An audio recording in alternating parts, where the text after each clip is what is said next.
CM Jagan ని ఢీకొడితే ఏమవుతుంది? అధికారంలో ఉన్నప్పుడు ఇష్టానుసారంగా రెచ్చిపోతే ఇప్పుడు ఆటోమేటిక్ గానే పనిష్మెంట్ ను అనుభవిస్తారు. సీఎం జగన్ ప్రత్యేకంగా ఫోకస్ పెట్టకుండానే ఆయన నానా మాటలు అన్న వారికి చుక్కలు కనిపిస్తున్నాయి. అలా జగన్ పై నోరు జారి బేజారైపోయిన నాయకుల్లో ఒకరు జేసీ దివాకర్ రెడ్డి. జేసీ కుటుంబం అంటే రాయలసీమలోనే కాదు, రాష్ట్రంలోనే కాస్త పలుకుబడి ఉండేది. జేసీ బెదిరింపులు, జేసీ వార్నింగ్లు, జేసీ బూతులు, జేసీ ట్రావెల్స్, జేసీ పొలిటికల్ కామెంట్స్ ఇవే ఫేమస్. గత 5 ఏళ్లలో చంద్రబాబు పాలనలో అయితే అనంతపురం ఎంపీగా పనిచేసిన జేసీ, తాడిపత్రి ఎమ్మెల్యేగా పనిచేసిన జేసీ ప్రభాకర్ రెడ్డిలైతే జగన్ ను టార్గెట్ చేయడంలో అందరికంటే ముందు పోటీ పడేవారు. అలాంటి జేసీ దివాకర్ రెడ్డి ఇప్పుడు రోడ్డెక్కి ఇలా ఫ్రస్ట్రేషన్ కి లోన్ అవ్వడానికి కారణం ఏంటి? ఒకప్పుడు డైనమిక్ గా మాట్లాడే జేసీ దివాకర్ రెడ్డికి ఇప్పుడు ఈ వైరాగ్యం ఎందుకు వచ్చింది? ఈ చర్చ సర్వత్రా సాగుతోంది. అందుకు కారణం కూడా లేకపోలేదు. తెలుగుదేశం పార్టీ అధికారం కోల్పోయినప్పటి నుండి జేసీ దివాకర్ రెడ్డి రాజకీయ వైభోగమే కాదు, తన ఆర్థిక సామ్రాజ్యం కూడా కుప్పకూలిపోయింది.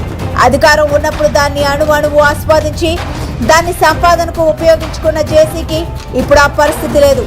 జేసీ దివాకర్ రెడ్డి కుటుంబం రాజకీయంగా కుదేలైపోయింది. తమ సామ్రాజ్యం అనుకున్న జేసీల అడ్డా తాడిపత్రి గడ్డ మీద వైఎస్ఆర్ కాంగ్రెస్ జెండా ఎగిరింది. జగన్ ఆ తాడిపత్రిలో పక్క నుండి కేతిరెడ్డి పెద్దారెడ్డిని తీసుకొచ్చి మరీ ఓడించారు. ఫ్యాక్షన్ నీడ నుంచి తాడిపత్రి చరిత్ర ఇప్పుడు కొత్త గతిన నడుస్తోంది.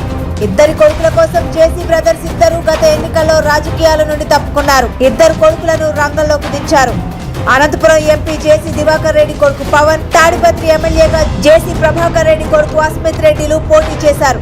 కానీ ఇద్దరు కూడా జగన్ ప్రభంజనంలో ఓటమి పాలయ్యారు. ఇక అప్పటి నుండి జేసీ కుటుంబానికి పతనం మొదలైంది.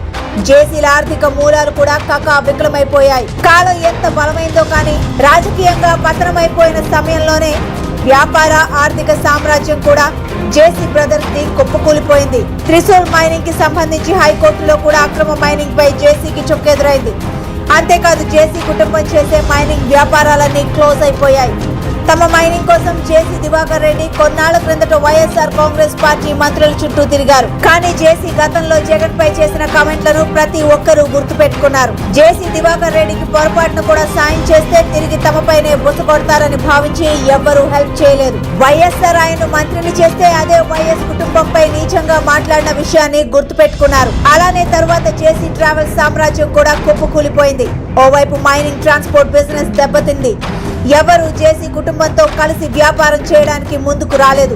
దాంతో పాటు జేసీ ప్రభాకర్ రెడ్డి, అస్మిత్ రెడ్డిలు BS4 వాహనాల అక్రమ రిజిస్ట్రేషన్ల కుంభకోణాన్ని జగన్ ప్రభుత్వం బయటపెట్టింది. దానిపై కేసు నమోదైంది. ఆ సందర్భంగా అతిగా వ్యవహరించి పోలీసులను దుర్భాషలాడి ఇప్పుడు జేసీ ప్రభాకర్ రెడ్డి ఆయన కుమారుడిపై అట్రాసిటీ ఇతర కేసులు నమోదయ్యాయి. ఇంతలోనే కరోనా వచ్చింది. ఆ దెబ్బకు ట్రావెల్స్ బిజినెస్ మొత్తం దెబ్బతినేసింది. దీంతో ఆర్థికంగా జేసీ కుటుంబానికి ఊహించని షాక్లు తగిలాయి. అనేక దశాబ్దాలుగా కోట్లు వ్యాపారం చేసిన వారికి ఇప్పుడు ఊహించని నెగిటివ్ గ్రోత్ కనిపిస్తోంది. మరోవైపు తాడిపత్రి సహా ఎక్కడా వాళ్ల పలుకుబడి పెత్తనం సాగడం లేదు. జగన్ ప్రభుత్వంలో ఎమ్మెల్యే కేతిరెడ్డి మొత్తం రాజకీయంగా జేసీ కుటుంబానికి దెబ్బ మీద దెబ్బ కొడుతూనే ఉన్నారు. జేసీ కుటుంబానికి అండగా ఉన్న చాలా కుటుంబాలు కూడా వాళ్ళని వదిలి వెళ్లిపోయాయి. అందుకే ఇప్పుడు జేసీ దివాకర్ రెడ్డి ఫ్రస్ట్రేషన్ కి లోనైనట్లు స్పష్టమవుతోంది. ఈ ఫ్రస్ట్రేషన్ లో రోజుకో వివాదంలో ఇరుక్కుని జేసీ దివాకర్ రెడ్డి బ్రదర్స్ ఏదో ఒక కేసులో ఇరుక్కుంటున్నారు.